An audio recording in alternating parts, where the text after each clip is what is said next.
জাতীয় নির্বাচনে 20% বা 22% মানুষ ভোট দিতে আসবে, যারা আসবে তারা তো জাতীয় নির্বাচনে ভোট দেবে, কিন্তু সে তো গণভোটের প্রশ্নই বুঝবে না। আচ্ছা, 4টা প্রশ্ন আছে। এখন আমি কারো বুদ্ধিমত্তাকে খাটো করতে চাই না, কিন্তু আমি আমার নিজের বিষয়টা তো বুঝি। আমি যদি ওখানে বসে প্রশ্নগুলো পড়ি, ইতিমধ্যে পত্রিকা যা আসছে পড়ে আমি তো ওখানে কনফিউজ যে আমি এটাকে ঠিক মনে করি কিন্তু পরের লাইনটাকে আমি ঠিক মনে করি না। আমি এখন কী করব?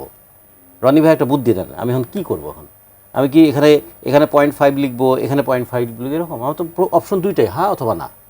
তাহলে আমি কী করবো ওখানে? তখন কী করবো? আমি ভোটই দেবো। স্কিপ করবে, ভোট দেবো না, তার মানে ভোটটা পড়লো না।